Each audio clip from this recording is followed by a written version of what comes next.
à monsieur Daniel Zagouri de faire un rapport sur moi, je le leur ai rappelé, c'est comme si vous demandiez à un membre d'une association liée au gouvernement chinois de faire un rapport sur un résistant tibétain. Un résistant non violent tibétain est considéré par le gouvernement chinois comme un terroriste. Vous avez demandé à l'un de faire un rapport sur l'autre en espérant l'objectivité. Il y a deux erreurs dans l'affaire. De deux choses l'une. Ou les juges le savaient, et c'est grave, ou ils ne le savaient pas, et il est grave que le docteur Daniel Zagouri ne leur aurait rien dit de son affiliation. Mais ce qui est le plus important, c'est que les juges n'ont trouvé que lui pour faire ce travail. Et donc j'ai demandé à mon avocat, devant les juges, de récuser cet expert, parce qu'il ne peut y avoir d'objectivité dans son travail, et que non seulement la notion d'emprise est nulle et non avenue, mais le choix du psychiatre est problématique. J'ai pu le rappeler, vous savez, s'il y a une emprise dans cette affaire, elle n'est pas sur les femmes, l'emprise elle est sur vous, mes juges d'instruction. Vous êtes sous emprise politique. Vous menez ce dossier sous emprise. Et peut-être même avez-vous été choisi pour cela. Voilà ce que j'ai pu mettre en évidence pendant cette discussion. Et donc je termine ma conclusion, parce que ma conclusion, elle n'est pas simplement pour que vous compreniez cette affaire, mais que plus généralement vous compreniez son impact sur notre engagement, parce que moi je ne me tairai pas. Je suis victime d'une injustice, mais je ne me positionne pas en victime. Je suis un résistant au mensonge et un résistant à la forfaiture et à un dossier et une instruction qui est menée de façon scandaleuse et grotesque. Donc l'élément, comme je l'ai dit, c'est j'ai mis en évidence le fait à ces juges qu'ils savaient que j'étais innocent et qu'ils étaient en train de mener et d'entretenir un dossier. Je sais que leur intention, parce que la Suisse a demandé à la France, on m'empêche de sortir.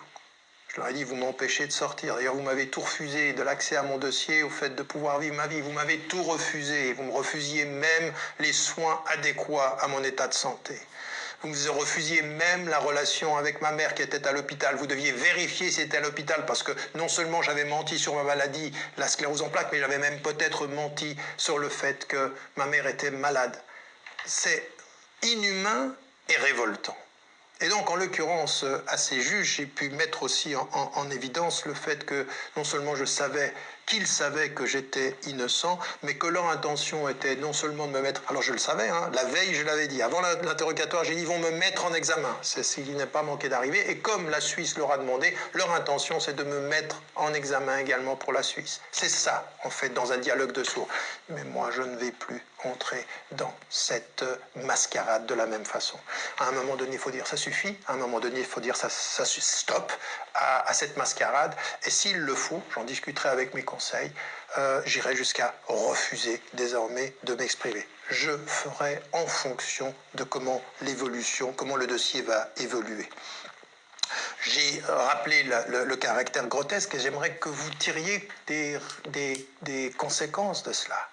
Parce qu'enfin, moi j'entends aujourd'hui des gens en France qui disent « Oh, ben, il faut attendre que la justice se fasse, nous faisons confiance à la justice ».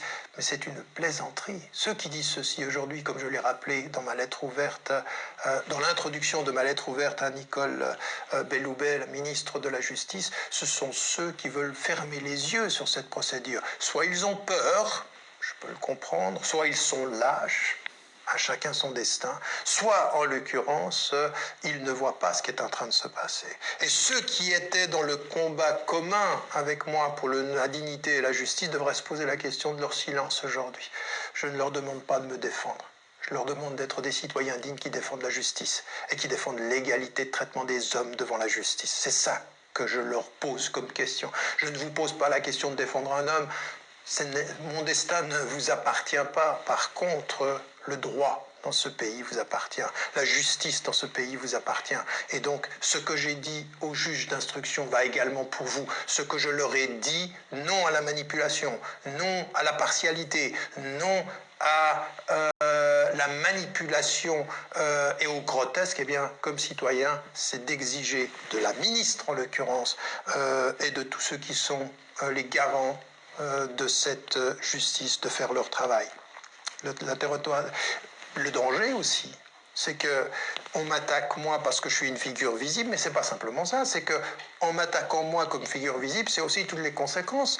Une espèce de nouvelle définition du viol, il y a même une idée de viol moral. J'ai posé la question, mais attendez, mais est-ce que vous pouvez me donner une définition du viol moral dont vous parlez et d'une jurisprudence? Parce que là, je ne comprends plus de quoi vous parlez. Ça n'est même pas dans les dans les textes. Ça ne correspond à rien. Donc, vous attrapez un mot. Ici, emprise. Ici, fascination. Ici, viol moral. Et puis, vous construisez une accusation qui ne tient sur rien.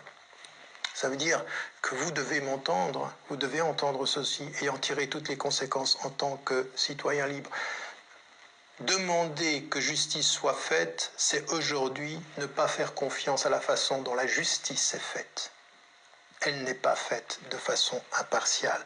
Et il faut le dénoncer. C'est pour ça que je vous demande, entendez ces propos-là, dénoncez-les, partagez, puisque vous voyez dans les réseaux sociaux, c'est ceux qui nous restent.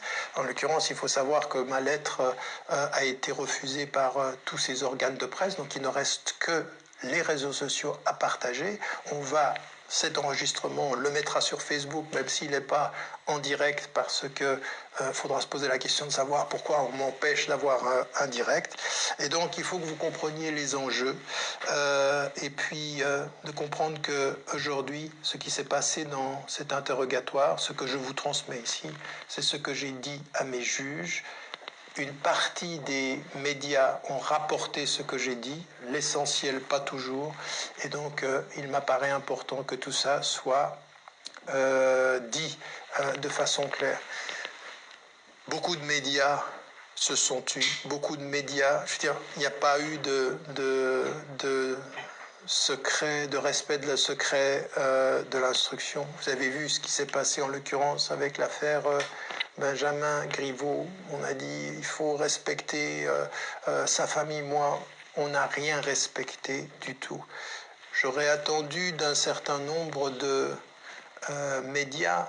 On parle de médias communautaires. Vous voyez que Oumma.com, Saphir News, les autres ne disent rien. Ils disent rien pourquoi? Parce qu'ils font confiance à la justice ou parce qu'ils ont peur? Ils ne disent rien pourquoi? Parce que dire quelque chose donnerait l'impression de me défendre. Mais quelle absurdité! Il ne s'agit pas de me défendre, il s'agit de défendre le droit. Rappelez-vous simplement une chose. Si vous taisez sur le plus visible, il ne faudra pas vous plaindre. Quand ils viendront chercher celui qui fut moins visible, il ne faudra pas vous plaindre. Il ne faudra pas vous plaindre de votre lâcheté. Il ne faudra pas vous plaindre de votre négociation avec la reconnaissance. Voilà ce qui m'apparaît le plus important. Voilà, ça a été un peu long, mais ça me paraissait important de pouvoir dire tout ceci, comment s'est passé l'interrogatoire, pour que vous sachiez quelles sont les positions, surtout pour que vous partagiez ceci, pour que vous le fassiez savoir autour de vous et que vous agissiez en citoyen responsable et libre, honnête et digne et décidé à se faire en sorte qu'en France, on respecte les règles et qu'on cesse la manipulation. Voilà, n'oubliez pas de dire à ceux que vous aimez que vous les aimez.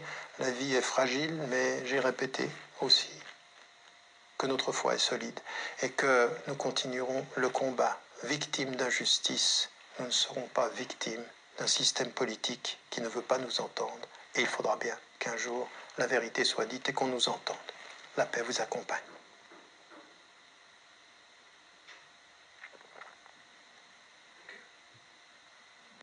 Et étonnamment,